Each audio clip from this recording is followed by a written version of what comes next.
that is leadership for transformation.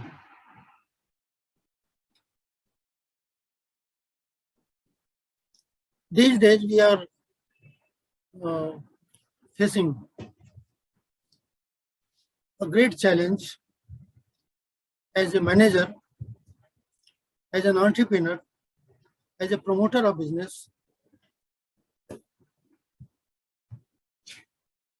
The environment has become much more and more dynamic. The market is facing high dynamism, and it is not sufficient for any organization to just keeping it limited to the present position, present performance. The organization is not only to deal with the present situation, but it has to make a right assessment of the forthcoming situation, the situation at least in the near future, and it has to prepare accordingly. These days there is too much talk about knowledge economy, knowledge world, knowledge technology. This knowledge technology has two major dimensions. One dimension is sharing of information. Through sharing of information, we can increase the stock of knowledge. But along with that, knowledge is also being seen in terms of which organization, which company is able to make assessment of the emerging trends in the economy, in the society. Which organization is able to make better preparation for the near future situation.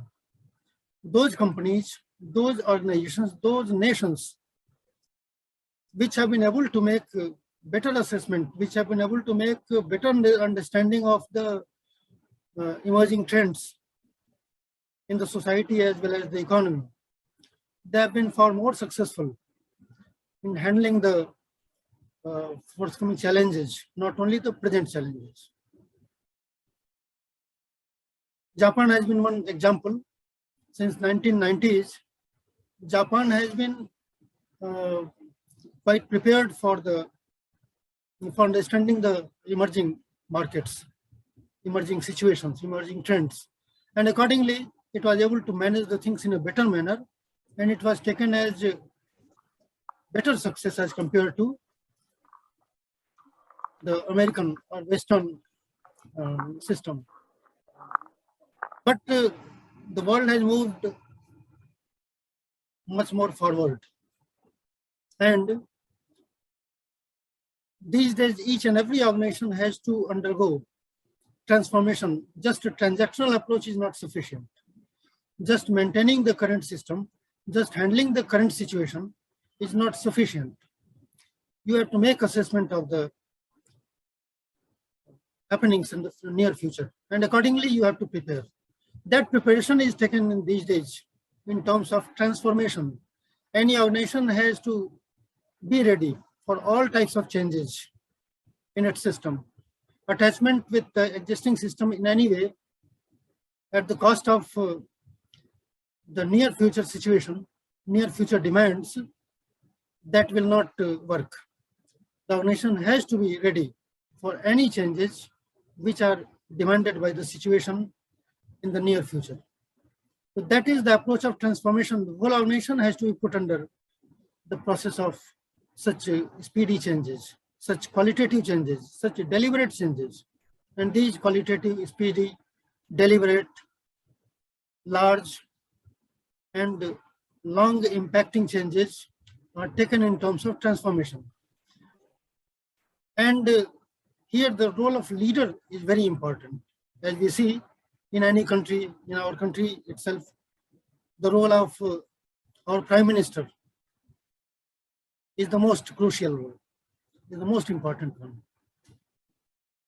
That is, the same happens with any organization. The role of the leader, top leader, the CEO, That is very important. And then the other chiefs, their roles are also not less important.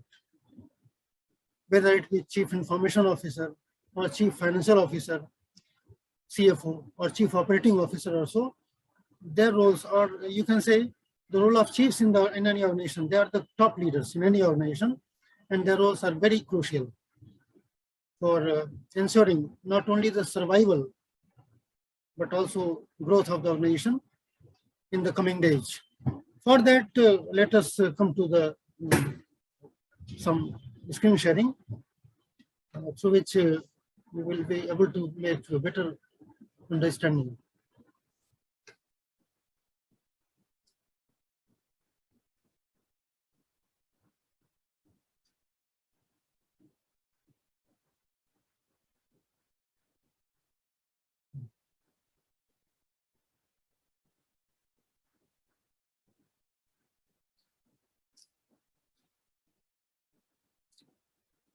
And in general, who is a leader? Let us see. Usually, leader is a person who is able to take the people to those heights which they cannot achieve on their own. The leader, these days, a leader is taken at the people as the person who is able to take his group, his people, to those heights they could not think of achieving them. But that is the role of leader. He synergizes the efforts of the groups. And therefore, if we are able to develop correct leadership, then the nation can get clear and correct direction. It can get a better vision. It can evolve with better strategies, and it can ensure better performance. And here you see, there are leaders who are taken as very capable. And people have too many expectations from them.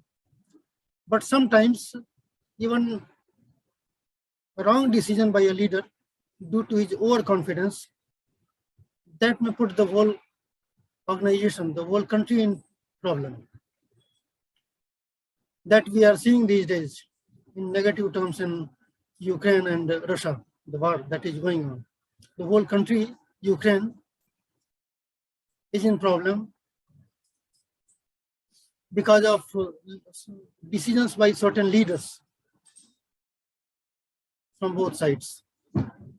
Who is wrong, who is right, that will be judged by the time. Presently, sometimes we can say that Ukraine is right. Sometimes we can say some people can say that Russia is right. But who was actually right, who was effective enough, that will be judged by the time. But anyway, the leaders sometimes due to overconfidence, sometimes due to over beliefs on certain things, due to certain rigidities in their mind, sometimes they take wrong decisions. Those decisions don't prove right by the time, and that leads to serious problems. Therefore, in leadership, many developments have taken place, and there is one approach of leadership, that is leadership from within, which we will come to that later. That approach is that leader has to learn, not only to lead the people, it has to learn how to lead oneself. It is more important that how to lead ourselves, how to lead our ambitions, how to lead our energies, how to lead my own energy, my own ambitions, my own tendencies. Unless I am able to handle my own tendencies, own capabilities, I cannot lead properly the organization or the society or the people. So that is an approach of leadership from within, which we will come to later. This is just one example. But let us come to the next issue. Leader has been defined in many ways. Keith Davis defines leadership as the ability to persuade others to seek defined objectives enthusiastically. It is the human factor which binds a group together and motivates it towards goals. It is a human factor which minds the whole group. It tries to develop a cohesive group and motivates towards the goals of the organization or even the goals of the leader.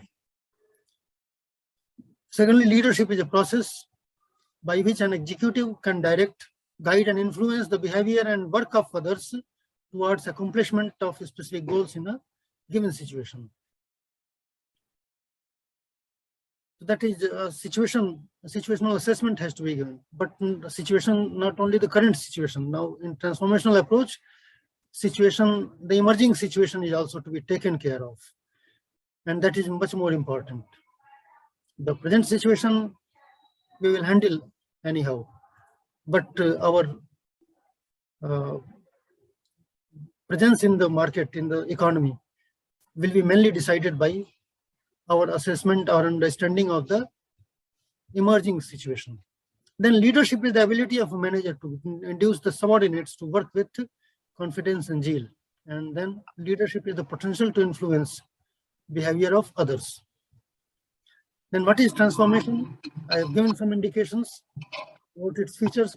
In short, we can say transformation is about making fundamental changes in how business is conducted in order to cope with a shift in the environment. That is, status quoism cannot work. You have to be ready for fundamental changes, fundamental rethinking, redesigning, retooling, and re-establishing the system, re-stabilizing the system. Then transformation is almost always large and significant. The whole organization has to be involved. All the people have to be involved. And basically it is people-oriented. People have to be ready for change in themselves, as well as change in the structure, change in the system. Transformation is an internal fundamental change within the organization.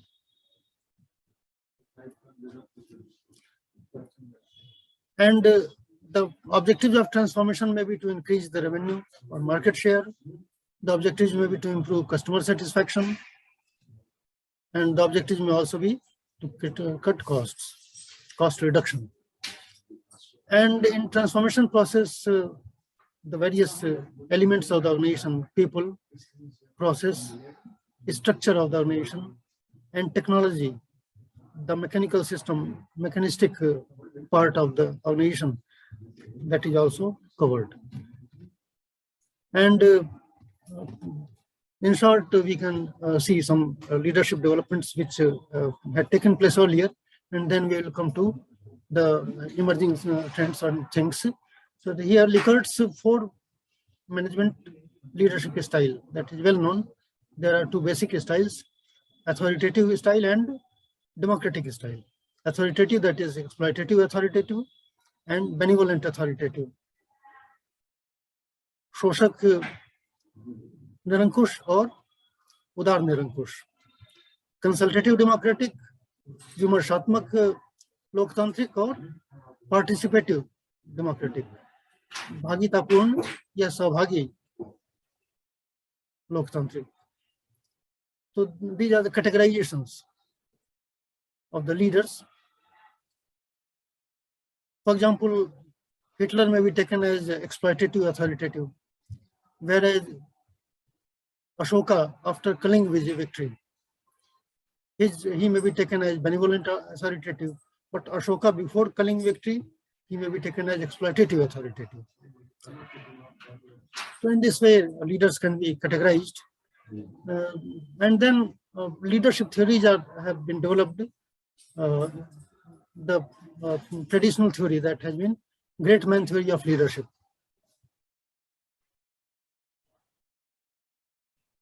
The leaders are born and not made, and possess certain traits which were inherited by great leaders, can arise when there is a great need. Great leaders can arise when there is a great need. That is Sanskrit में कहा गया महाजना येन गता सापंथा. महान लोग जिस रास्ते पर चलें उसी को रास्ता समझ लेना चाहिए, क्योंकि कोई भी ideal situation, ideal leadership find out करना बड़ा कठिन है.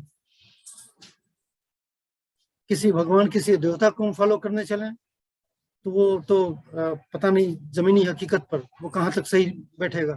लेकिन हम किसी सक्सेसफुल लीडर को अपना बेंचमार्क मान के, if we follow him, that may be much more practical, though we can make certain modifications in that style also of that great person. Gandhi को हम फॉलो कर रहे हैं तो इसका मतलब गांधी के भक्त हो जाएं, that is not necessary, because Gandhi was working in his own situation and we have to work in current situation. So blind following of any style cannot be supported. Then trait theory of leadership. The trait theory of leadership emphasizes certain aspects like achievement drive among the leaders, any leader. Then leadership motivational motivational level of the leader. Then honesty and integrity. To what extent he is trustworthy, reliable, and open in his approach, open to take all useful elements in his style.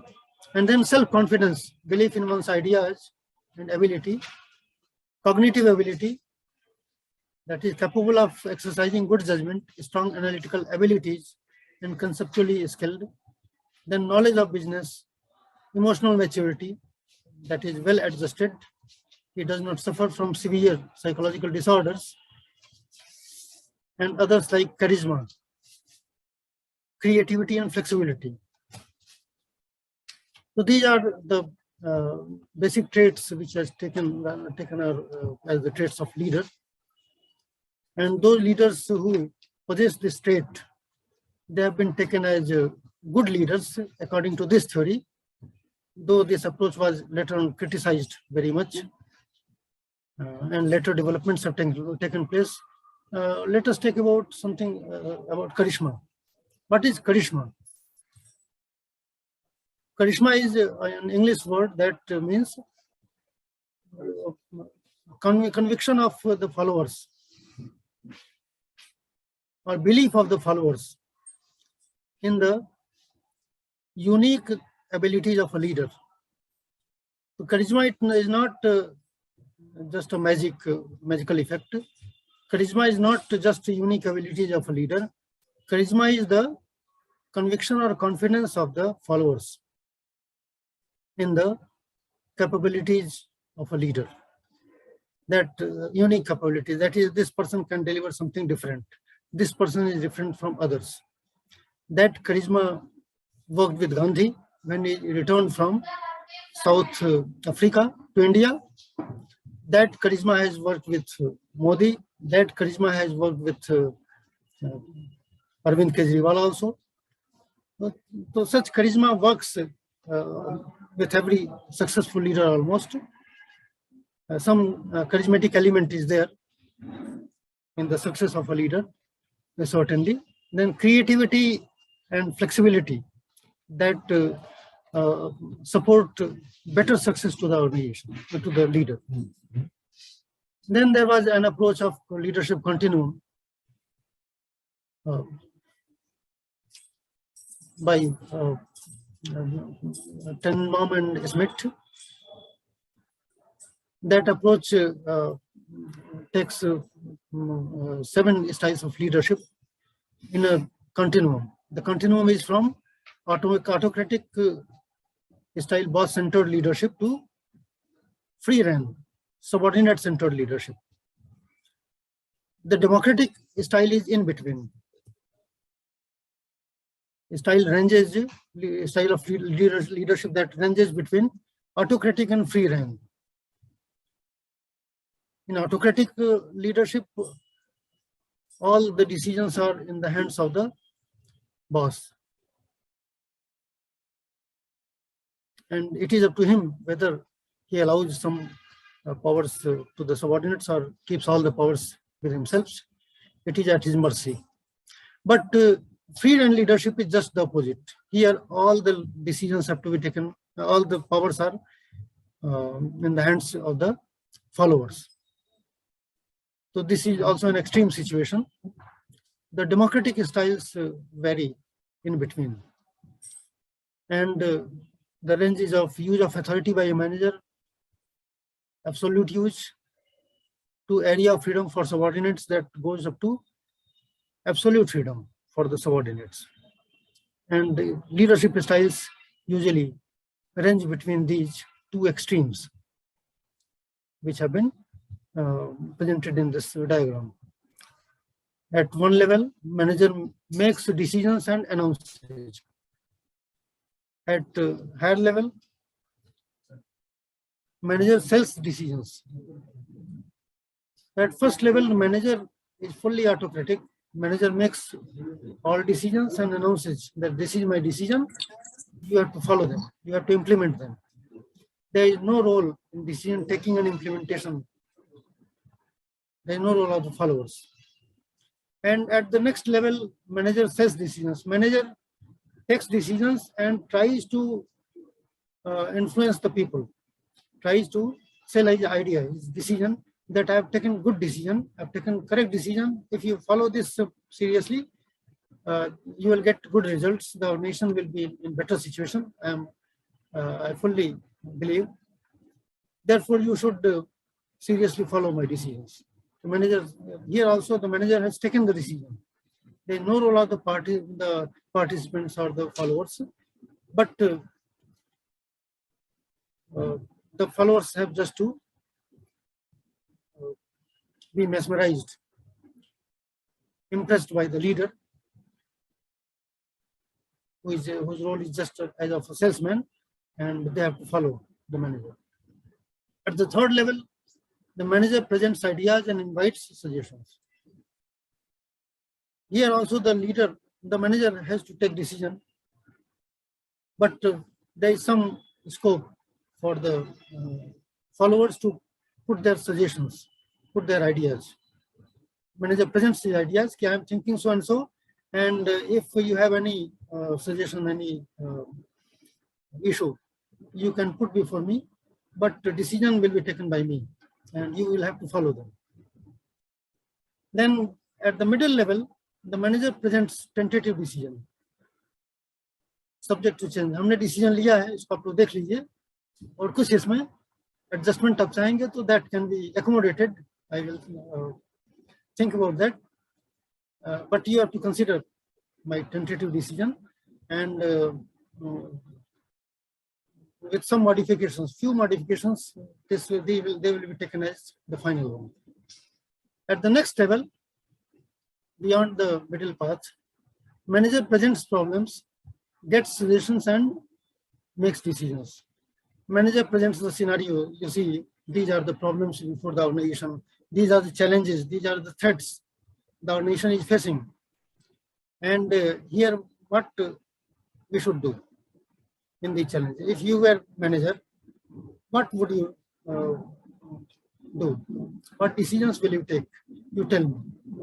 Here also, the manager is trying to indicating towards what he is thinking through the issues he is raising, and he wants to get his own ideas from the mouths of the followers. जो बात मैं खुद तय करना चाहता हूँ, followers के मुंह से ही कहलवा दूं कि अब ये सिचुएशन है, ये प्रॉब्लम है, तो इसमें तो ऐसा ऐसा करना चाहिए, और फिर उन्हीं सजेशंस को, जो आइडियाज हमने तो अपने फॉलोअर्स के मुंह से निकलवाया. We take decision, the manager takes decision on his own, incorporating those suggestions. तो यहाँ भी आइडियाज तो मैनेजर के ही यूजुअली हैं, कुछ फॉलोअर्स के भी participation is ensured to some extent. Then at the next level, the manager defines limits.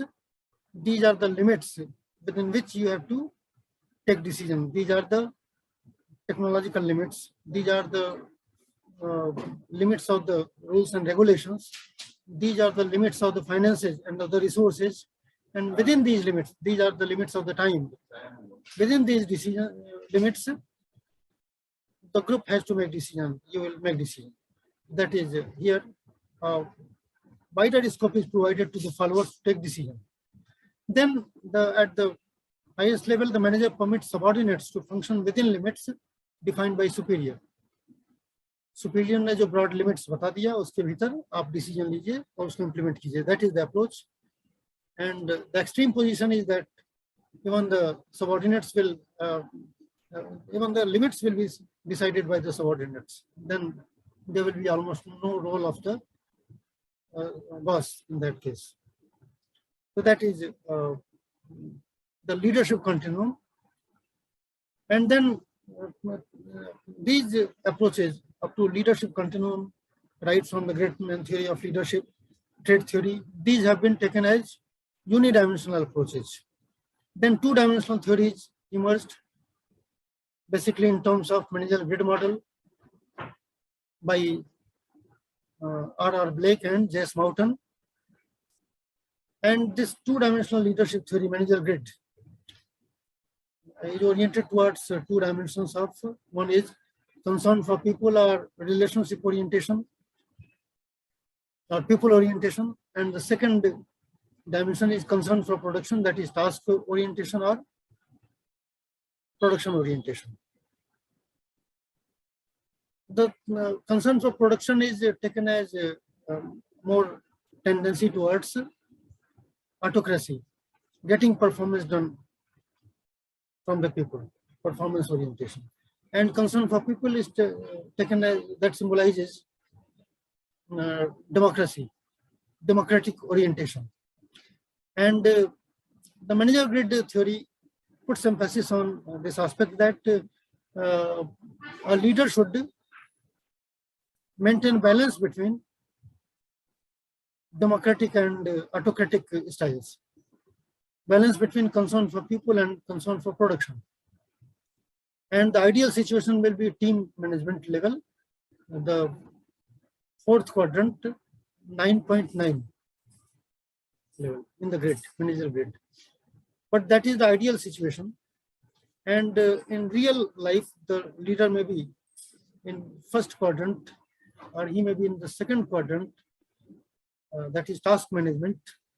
The first quadrant, impoverished management, Daridra Prabandh, where the leader is having deficiency in terms of both concern for production and concern for people. न वो लोगों का ध्यान रखने की जरूरत लगती है, न कंसर्न, न प्रोडक्शन की ओर उसका ध्यान है, न टास्क की ओर. वो अपने में ही खोया है, अपने तक सीमित है कि मैं बस बॉस हूँ, सब कुछ नीचे वाले देख रहे हैं. So that is impoverished management, that the management has left all the role to the most of the roles to the followers. कि आप लोग देख लीजिए, आप लोग खुद होशियार हैं, समझदार हैं, आप लोग संभाल लीजिए. And then country club management, third quadrant, that is social club. The organization becomes a social club. And then team management. On this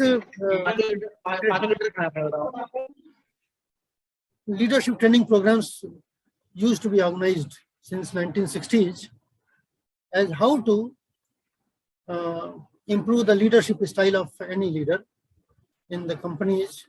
Such training programs, grid training programs, grid development programs were organized. Some organizations call them team development programs or managerial grid programs, in which the effort was to find out at which level the managerial style is. The person who is the manager, at which level he is working in leadership grid, whether he is at the level of 1-9 or 9-1 or 1-1 or 3-3 or 3-2 or 3-1 or so, and then how to improve his leadership style, how to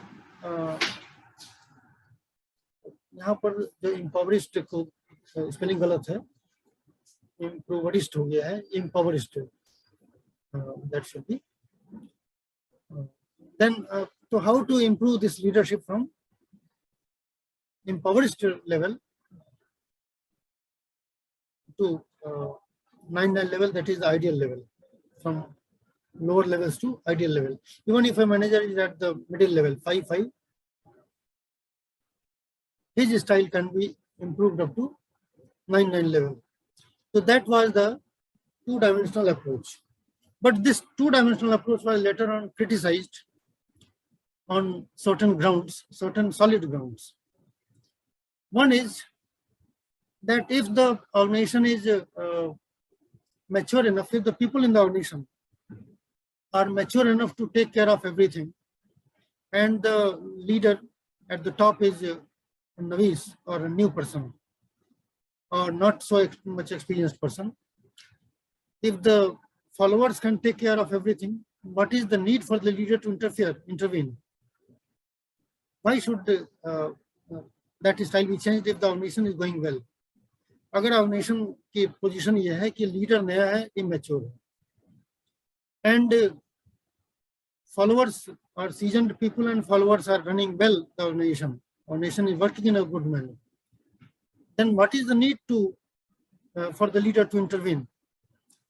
leader उसमें intervene करेगा followers के काम में, तो organisation जो अच्छी position में चल रहा है चौपट हो जाएगा, तो उसको इंटरफेयर करने की क्या जरूरत है? तो वहां तो even empowered leadership can be effective, can be sufficient for the purpose. The leader is required to intervene, required to interfere when the followers are not able to run the organization properly, when the followers are not responsible enough. And then second criticism is in terms of if the followers are very capable people, they have good qualification, good training, good experiences. The only thing is that they want positive support from the management, encouragement from the management. There, the 1-9 style, which is usually taken as in negative terms as a social club. कि अगर 1-9 style manager अपनाएगा तो organisation तो social club बन जाएगा, लेकिन अगर followers capable इतने हैं कि वो चीजों को संभाल सकते हैं, केवल उनको एनकरेजमेंट की जरूरत है, दे नीड पॉजिटिव सपोर्ट. तो पॉजिटिव सपोर्ट दे करके अगर सोशल क्लब बना के ही ऑर्गेनाइजेशन अच्छा इफेक्टिवली काम कर ले, followers can work responsibly, then what is the need for the leader to interfere in their working? बस followers को encourage करते रहो, उनका मनोबल बढ़ाओ, and the work will be done. It usually happens when the team is capable enough. If the people are creative, the followers are ambitious, followers want sufficient autonomy to work and they work effectively, then there is no need for the leader to interfere in their work. There is no need for close supervision. Rather just moral support, mental support, psychological support, that is sufficient. So there, even social club approach, 1-9 approach may also be effective.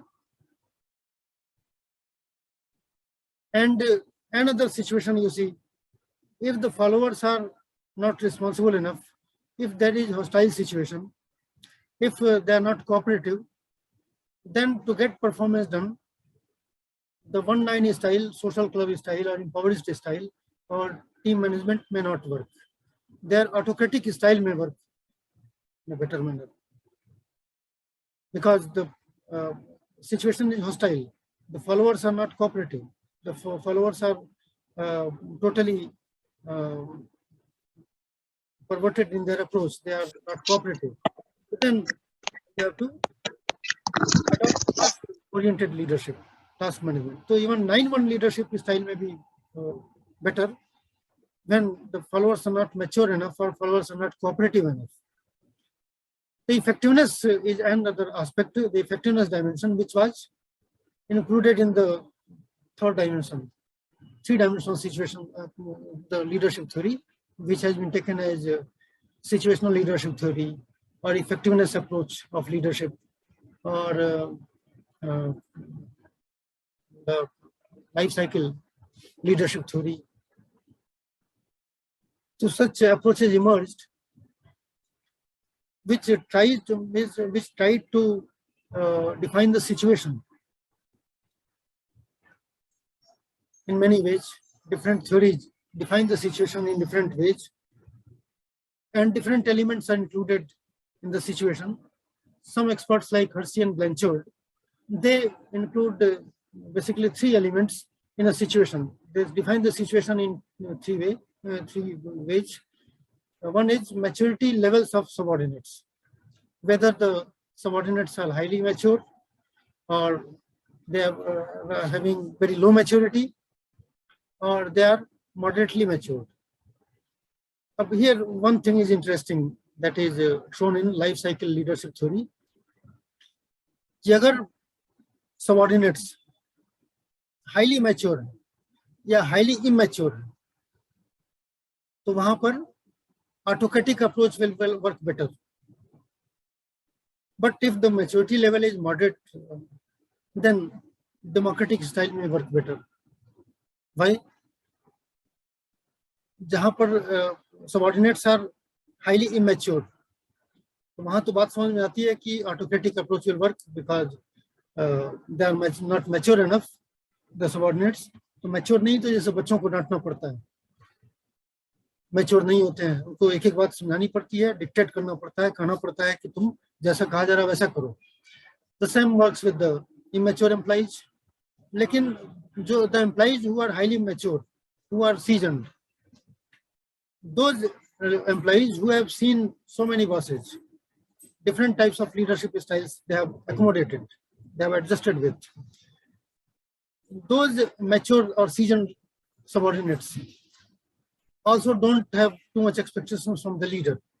They are mature enough to take care of things on their own. They are not too much reactive to the style of the leader. Leader बहुत अच्छा व्यवहार करे, चाहे बहुत अच्छा व्यवहार ना करे, उसको वो बहुत सीरियसली नहीं लेते. जो मैच्योर फॉलोअर्स हैं, हाई मैच्योरिटी लेवल है, उन्होंने देखा है कि कोई लीडर आता है वो ऑटोक्रेटिक होता है, कोई लीडर डेमोक्रेटिक होता है, कोई ज़्यादा डेमोक्रेटिक होता है, कोई कम डेमोक्रेटिक होता है, उससे हमको बहुत लेना देना नहीं है. हमको अपने हिसाब से हम सिस्टम चलाते हैं ना, अच्छा सिस्टम काम कर रहा है तो we are mature enough to take care of the things. तो देयर एन ऑटोक्रेटिक अप्रोच, और इसको जरा रोकना पड़ेगा एक minute.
Sorry, the system was muted. Let us come to the point. Maturity level of subordinates is one factor in the situation. Another factor may be situation, leadership style to lead subordinates. What is the maturity level of the leader himself? What are the capabilities of the leader himself? If the leader is capable enough, highly capable, highly experienced, he can lead the people in better manner. He can intervene in more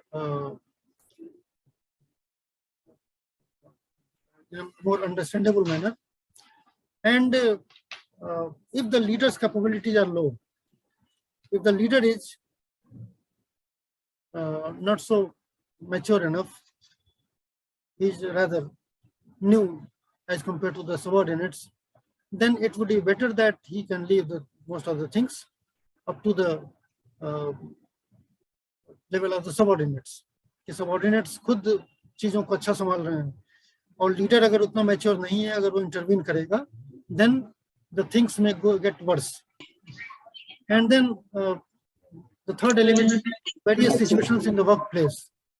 That is, what type of task environment is there, what type of task, nature of the task is there, what types of rules, regulations, and other environmental variables are there in the situation.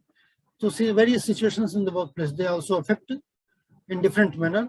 For example, if the task level is simple, in the usual factories, the task level is simple. The system in sugar factories or in cement factories also.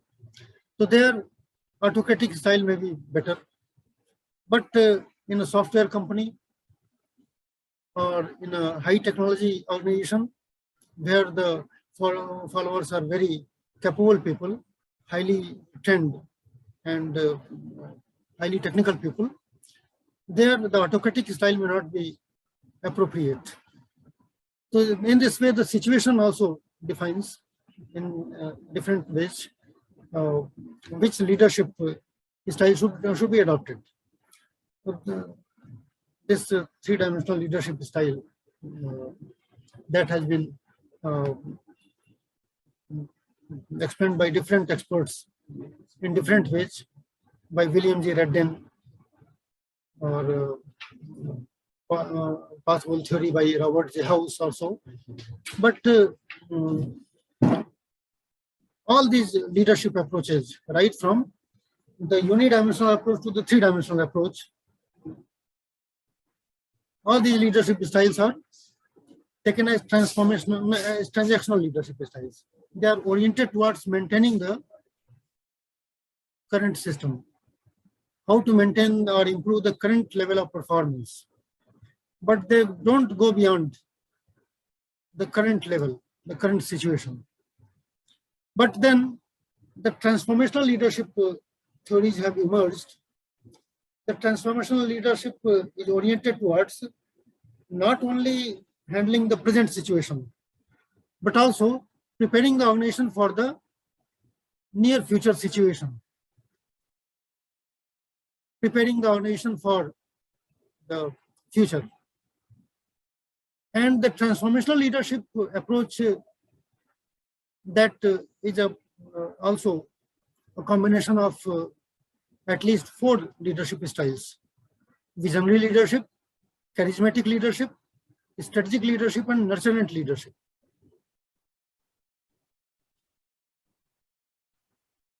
A visionary leadership, that is, visionary leaders turn the vision into reality. The greatest example is of Gita and Mahabharata. Lord Krishna there organizes a war for establishment of Mahabharata. He has a vision of Mahabharata. Mahabharat को स्थापित करने का vision है. उस vision को materialise करने के लिए जो राजे रजवाड़े कबीले आपस में अपने स्वार्थ के लिए लड़ते भिड़ते रहते हैं, तो उनको क्या करते हैं, he takes him all them in Kurukshetra and organizes a great war. Rather than in fighting day to day, why not there should be a clear fight for a great cause, a great fight for a great cause, just in one time, within 18 days. 18 दिनों में एक बड़े स्तर पर लड़ाई करके मामला निपटा दो, बजाय इसके कि ये लोग सैकड़ों वर्षों तक आपस में लड़ते भिड़ते रहे अपने स्वार्थ के लिए और सिस्टम को कमजोर करते रहे, लोगों को उत्पीड़ित करते रहे. So that is visionary leadership, translating the vision into reality. This visionary leadership we have seen through the approach of our past President of India, APJ Abdul Kalam, in terms of the vision of his team, the team led by five members led by Kalam. He visualized this Vision India 2020. And this is not just one example. Even in Europe also, in 1990s, Vision Europe 2020 was evolved. Vision Europe 2020 that was developed in the early 90s, and in India also on the same pattern, Vision India 2020 was visualized. And how to this vision was given, and this vision was in terms of in 2020, in 1995 we had made this assessment that in 2020 there will be knowledge world, knowledge technology, knowledge economy. And in that knowledge world, in that knowledge economy, how we can ensure our presence, our impressive presence, how we can ensure. For that, Kalam gives certain strategies in his Vision India 2020. So the visionary leadership, and then charismatic leadership. As I mentioned, charisma is conviction or belief among the followers about the unique abilities of a leader. It is a leadership trait that can influence the employees to take early and sustained action. And actually, what is the utility of charisma? Because charisma is in itself a very risky phenomenon. Hitler also emerged through charisma. In Germany, with the speeches of Hitler, fiery speeches of Hitler, led to a conviction among the German people that this person can do something new and some more effective things may happen. That belief among the German people led to emergence of German nationalism and represented by Hitler. But and Hitler was a hero up to 1941. But after that, he became the greatest villain in world history. So charisma is a risky phenomenon. Through charisma, you have some faith, some in the unique abilities of a leader, and you provide support to that leader. And but that support may sometimes lead to a dangerous situation for the whole system. But charisma is necessary because vision is in the minds of every person. हर आदमी कुछ न कुछ visualise करता है, vision तो सबके दिमाग में कुछ न कुछ रहता है. लेकिन एक चाय वाले के दिमाग में जो विजन था, वो कैसे लोगों ने उस पर भरोसा कर लिया? चाय वाले तो there are millions of people selling teas. There are millions of people pulling rickshaw, and they have vision, but you cannot support every vision. Why the people support any particular person? Because the person has a vision, and along with that he has some charisma. And charisma is associated with the past performance of the leaders to some extent. For example, people had faith in Gandhi when he came to India from South Africa, because in South Africa, Gandhi had done something unique. And about those unique things, unique abilities, people had faith. Similarly, about Modi, you can see he was Chief Minister of Gujarat for 15 years, and he had done some good things, and that led to some charisma also. That gave some contribution to charisma, some charismatic effect. Though that is not sufficient in itself, being a chief minister is not sufficient in itself. But anyways, charisma was developed, and that conviction led to support by the people. Then strategic leadership. The third element is that leader has not only show vision. केवल vision देने से काम नहीं चलेगा, दृष्टि प्रदान करने से.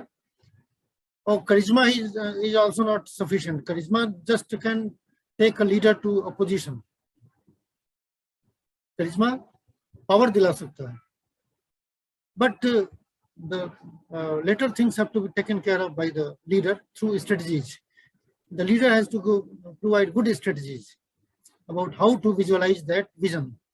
Vision को कैसे materialize करें, how to turn that vision into reality. For that, good strategy is required. I mentioned about Lord Krishna. In Gita, he mentions 18 strategies. In each chapter, there is one strategy to deal with the struggles in life, to deal with the conflicts in life. जीवन में जो द्वंद्व है, जो संघर्ष है, तो उसको निपटने के लिए 18 तरीके से भगवान कृष्ण रास्ते बताते हैं. Strategic leadership, तो 18 strategies Gita provides at least. उसको various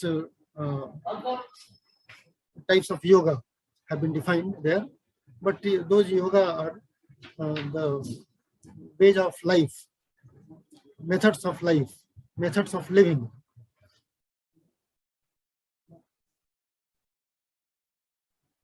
Dr. Abdul Kalam also gave certain strategies in his Vision India 2020. He mentions that to ensure knowledge sharing, to ensure our effective participation in knowledge world, we have to cater to 4 connectivities. We have to ensure knowledge sharing through 4 connectivities. The knowledge sharing, that is the knowledge which is hidden, the knowledge which has not been codified, which has not been brought into the arena of programming, the knowledge which has not been coded, the knowledge which is tacit, which is hidden in the minds of certain experts or people, certain tribal people or so. That knowledge has to be brought into the arena of programming. That knowledge has to be codified. That knowledge has to be made open. That is knowledge sharing. Through knowledge sharing, we can ensure our effective presence. So he visualized 4 strategies. Of 2020 to beat chuka, but the experiences we got, they are good indications for the organizational leaders, corporate leaders, to prepare for further scenarios, maybe 2030 or 5 trillion economy, 2040, 2050. So such visions are also emerging in different references. But here he talks about 4 strategies, 4 types of connectivities which have to be ensured: physical connectivity, electronic connectivity, physical connectivity in terms of physical infrastructure, development of proper infrastructure facilities, electronic connectivity in terms of ensuring internet presence, availability of internet in each and every area, even in the remote areas, so that the people can take advantage of the knowledge available on the internet. And then knowledge connectivity, that is through social and educational connectivity. So people may share their experiences, their expertise, their knowledge, because electronic connectivity can provide you platform for sharing, but the content of sharing will come from knowledge connectivity. The content of sharing, आपको internet की सुविधा तो दी जाएगी, लेकिन उस internet की सुविधा पर आप कौन सा नॉलेज शेयर करेंगे, कौन सा कंटेंट उस पे इंटरनेट पे चलेगा, that is through knowledge connectivity. जिसमें social and educational connectivity is important. And then economic connectivity, that is in terms of fulfilling the gap between rural and urban areas, to minimize the rural-urban divide. People have the tendency to flock to the larger cities, metro cities. लोग भागते हैं बड़े शहरों की ओर, because in the cities there are a lot of facilities in a limited area. The attraction of those facilities is very high. There is quality gap between the rural and urban areas in terms of facilities. It is a usual feeling कि शहरों में जो सुविधा मिल जाती है, education की जो quality, health की जो क्वालिटी, हॉस्पिटल की quality,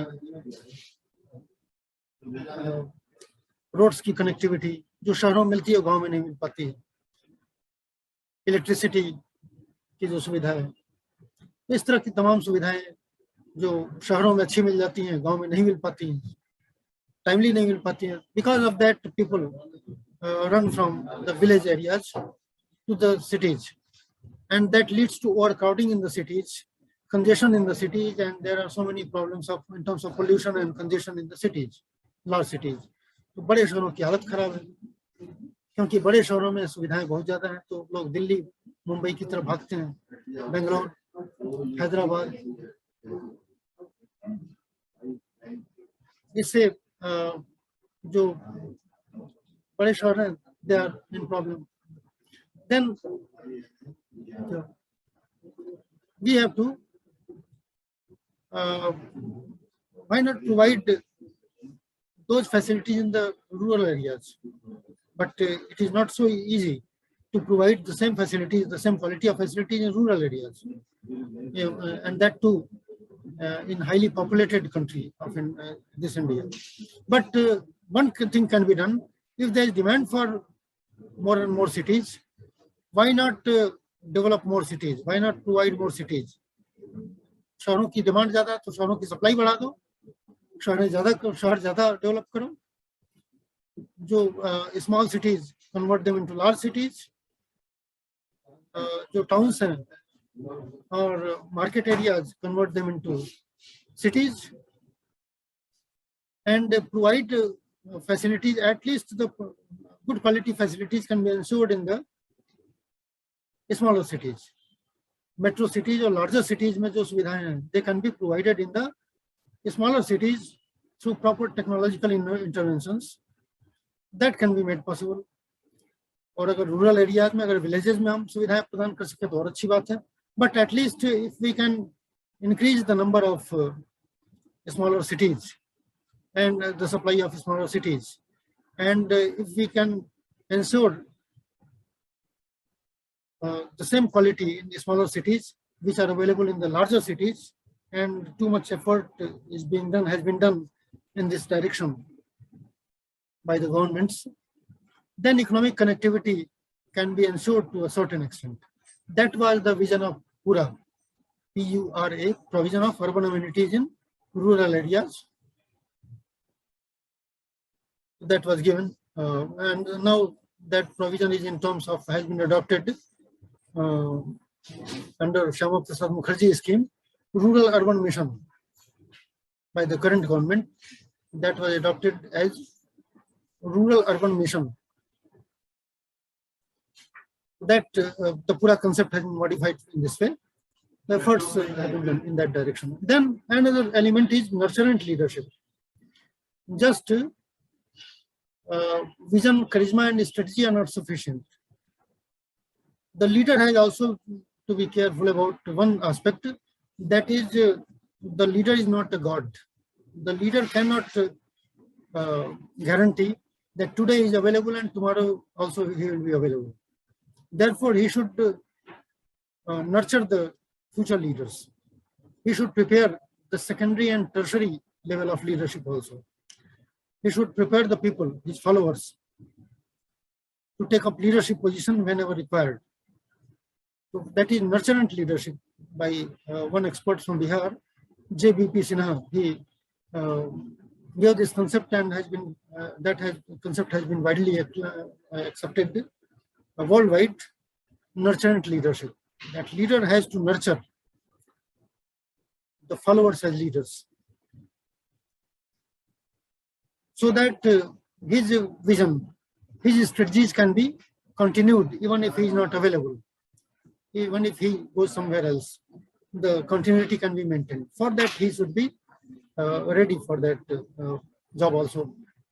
This is also important task of nurturant leadership, nurturing the leadership in the people.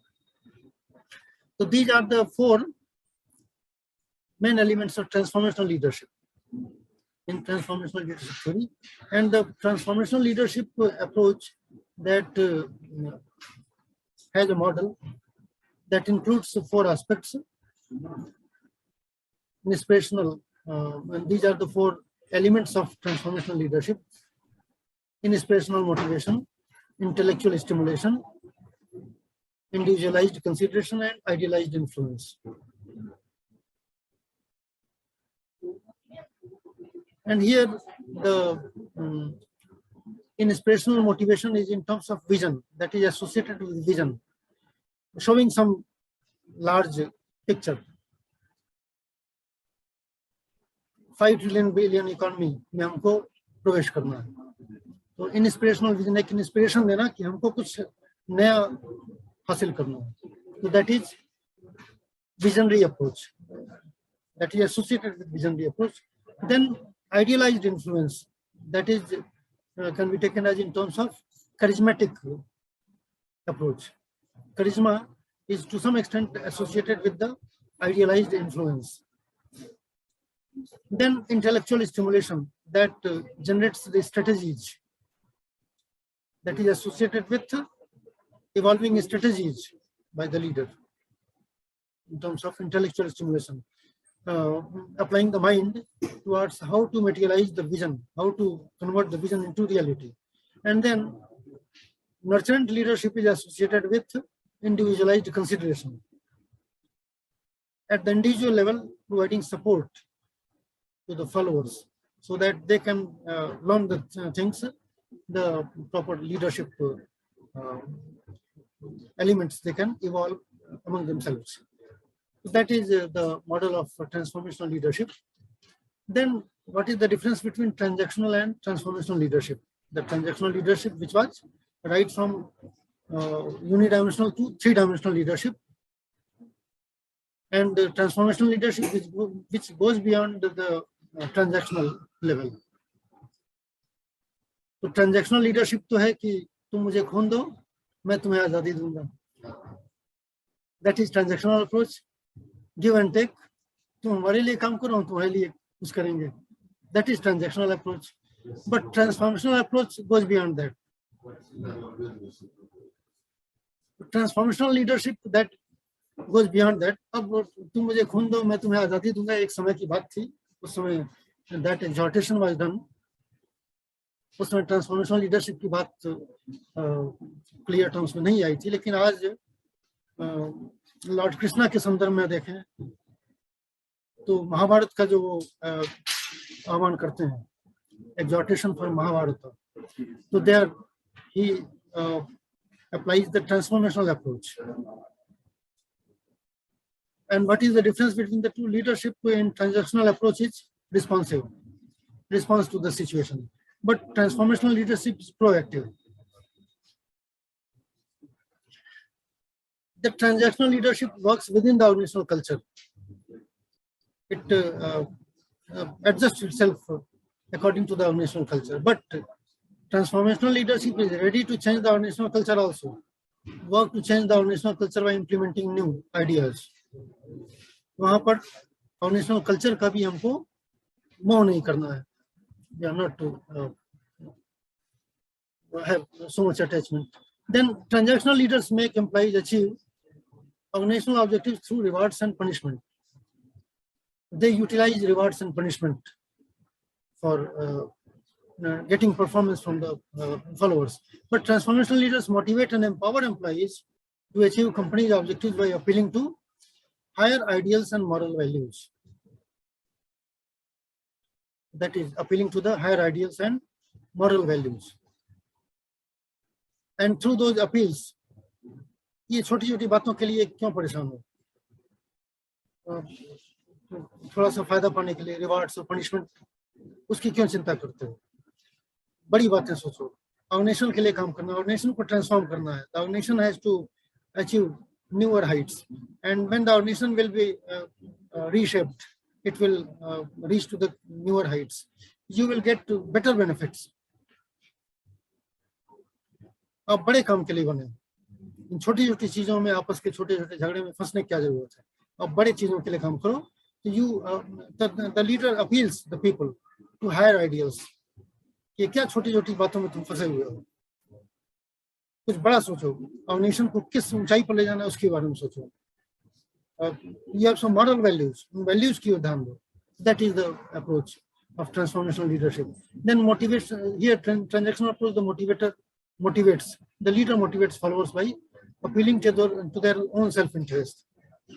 तुम हमारे लिए काम करो, हम तुमको फायदा पहुंचाएंगे, हमारा साथ दोगे तुम फायदे में रहोगे. That is the approach of transactional leadership.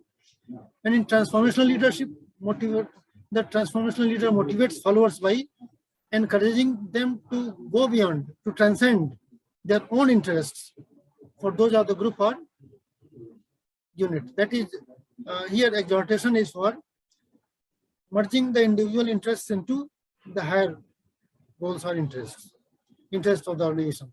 Subordination of individual interest to the larger interest of the organization.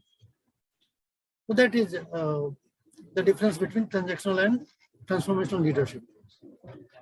But the leadership thinking has gone beyond that. And then there is a new concept, leadership from within.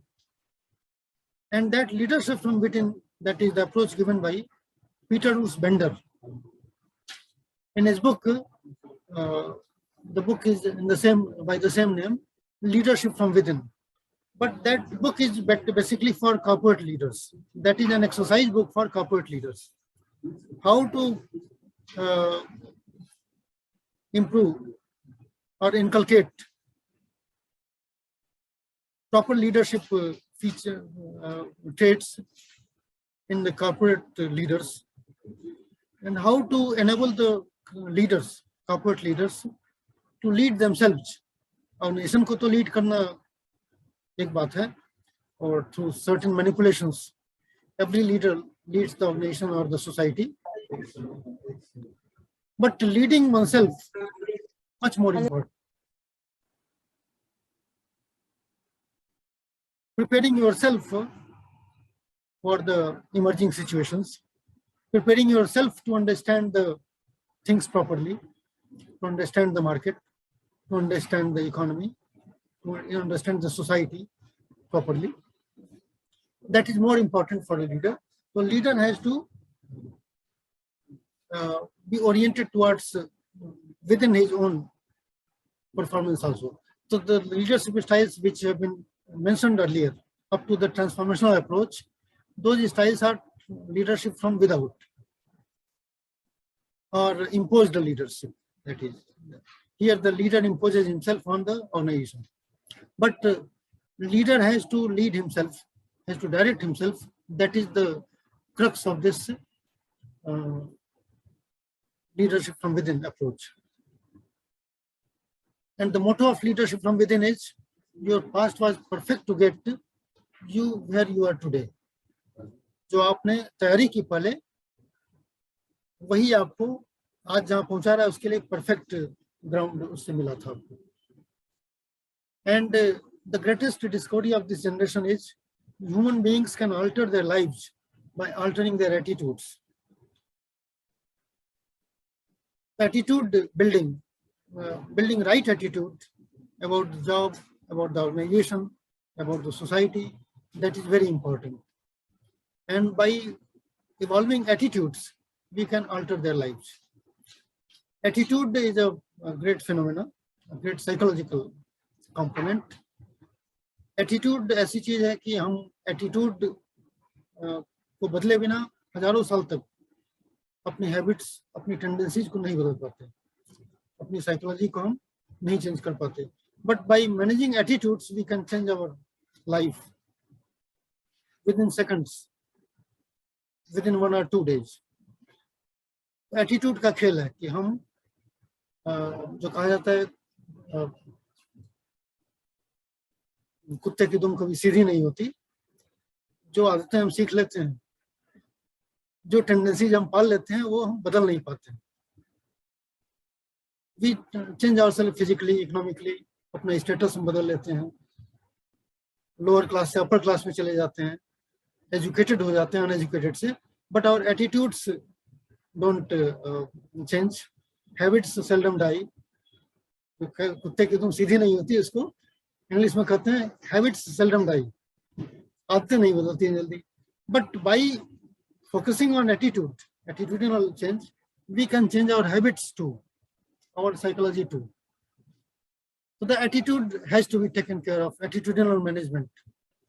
And I mentioned in the on the first day during inauguration that knowledge, skill, and attitude, these are three components of human learning.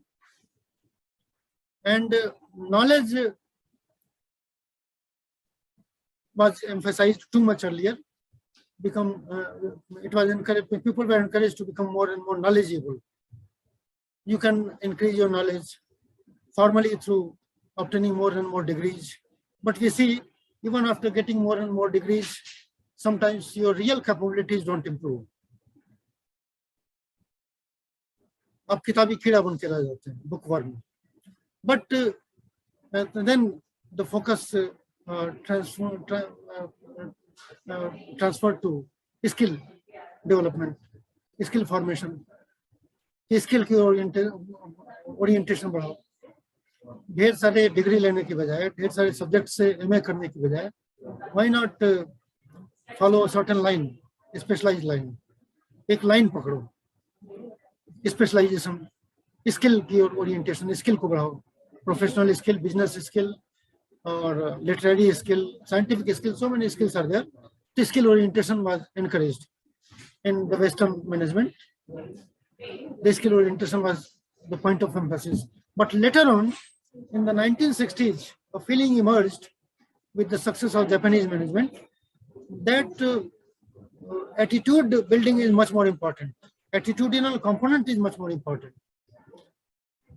Attitude अगर सही होगा तो knowledge और skill को तो हम handle कर लेंगे. किसी के knowledge की कमी है तो उसको training दिलवा दें, knowledge वो डिग्री और हासिल कर सकता है, study while working. Skill की कमी है, can be provided training in any organization, in any suitable place. तो skill की कमी को भी दूर करना आसान है. The more challenging thing is attitude building right attitude towards job and organization. Let me quote one example. Suppose two persons join a job as bank PO. One person has been record holder, gold medalist, throughout good record, academic record he was having. And he was competing for many services. And another person was not having so much good records. He was poor in studies, but both have become probationary officer in a bank.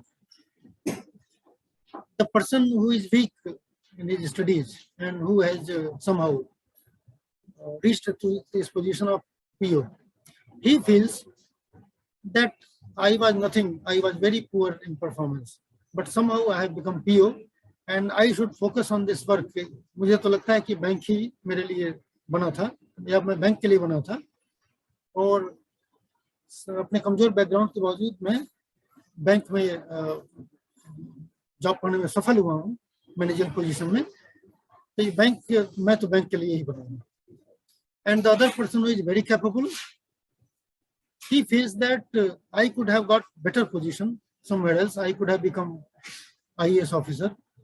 I could have become commissioner or DM, but somehow, due to some margins, I could not get success, and now I have been forced to work here as bank PO. So then, who will be better performer in that bank organization? Whether the person who is having frustration that despite good academic records, I could not be successful due to some margins in my right choice, and somehow I am forced to work here as bank manager. Or the other person who was weak in every way, and he feels that I have got success somehow here, and this organization is for me. Who will be better performer? Certainly, the person who is feeling that bank is for me, I am for the bank. मैं इससे बाहर कहीं हमको बहुत अच्छा मौका नहीं मिल सकता, तो मेरे लिए तो यही अच्छा है, सबसे अच्छा है. तो he will be better performer. So that is the matter of attitude. Knowledge and skills are secondary. If the right attitude is right towards the job and work in the organization, the person can perform better. तो knowledge और skill की कमी को तो पूरा कराया जा सकता है, लेकिन एटीट्यूड को बदलना एक महीने में बहुत कठिन है. हजारों साल तक एटीट्यूड्स नहीं बदलते, और प्रोफेशनल तरीके से ऐसे तरीके भी हैं कि attitude right can be changed through proper attitudinal changes, attitudinal interventions, the psychological interventions in terms of attitude building. They can work in a good manner. So this is about leadership from within. Then the leadership from within emphasizes the aspects like deeper levels of effectiveness. The leadership from within is not only concerned about results, but also about how well you develop and maintain your capacity to produce as effectively as possible for as long as you desire. That is how to improve your personal effectiveness. That is what the main content of leadership from within. Not only the effectiveness of the organization, but effectiveness of the person as a manager. Then melting the iceberg is another element of leadership from within. That is whatever hidden latent energies are there in the unconscious and preconscious minds of the people. How to bring those hidden capabilities and potentialities to the front. That is melting the iceberg. And then gut feeling. Gut feeling, that is really a process of allowing our unconscious access to our conscious mind, of becoming rather than being. जैसा है वैसा रहने की बजाय हम क्या बन सकते हैं. Gut feeling includes three things: confidence, capability, and courage. Confidence, capability, and courage. These three things are included in gut feeling. So this leadership from within, that has been the latest approach about leadership. So with this, I'm finishing my deliberations. And if there are any queries, they will be most welcome. You can put your queries. The participants, I'm requesting to the participants. Because until now there was just one side communication, but you can put your queries also, or seek clarifications. Good morning, sir. Myself, Dr. Anurag Sharma from Government Degree College, Kordwar, Bhabar, Uttarakhand. Sir एक query हम जानना चाह रहे थे, जैसे diversity कहीं पे अगर बहुत ज्यादा हो, जैसे इंडियन कॉन्टेक्स्ट में हम बात करते हैं कि डाइवर्सिटी बहुत ज्यादा है, तो वहां पे कौन सा लीडरशिप स्टाइल जो है वो बेटर हो सकता है आपके पॉइंट ऑफ व्यू में सर? डाइवर्सिटी में देखिए, जहाँ डाइवर्सिटी है, there can be some highly mature people, there can be some people with low maturity, some better educated people, some low educated people, some highly skilled, some low skilled. Some people may be having good language understanding, some people may be having poor language understanding. There you cannot paint all the people through one brush. एक लाठी से आप सबको हाँक नहीं सकते diversity में. So there you have to focus on individualized consideration in transformational approach. So just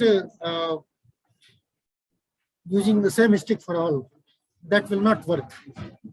जो mature employees हैं, who expect good behavior from the management and they are capable enough to take care of the things, तो उनको आप केवल behavior अच्छा उनके साथ रखिए और बाकी चीजें वो खुद संभाल लेंगे, जो mature and capable people हैं. और जो low capability people हैं, उनको आपको डायरेक्शन देना पड़ेगा बार बार, उनको समझाना पड़ेगा, उनको डांटना फटकारना पड़ेगा, तो दोनों चीजें आपको वहां देखनी पड़ेंगी, तो individualised consideration will be better. Okay, thanks a lot, sir. Any other query?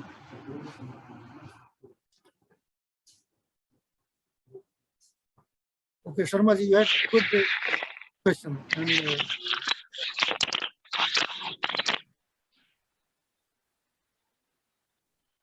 either query?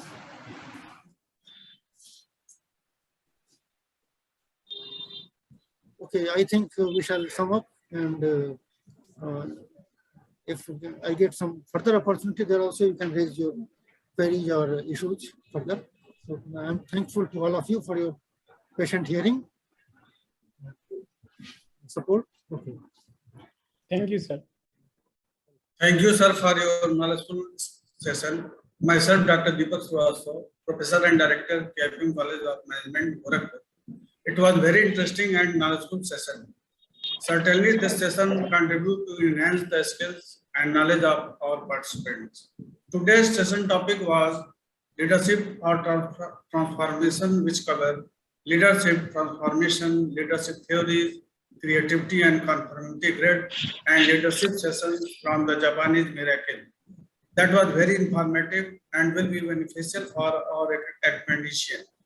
I want to give my thanks to Professor Sanjay Bajaj sir who organized this refresher course and gave me opportunity, and special thanks to Dr. Manish Srivastava sir for organizing this refresher course. Thank you very much.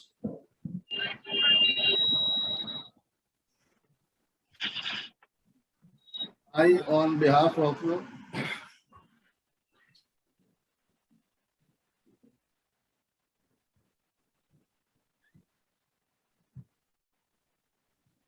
Okay, sir, now I end this session and next session will be started by the Pranav Patadikar, sir.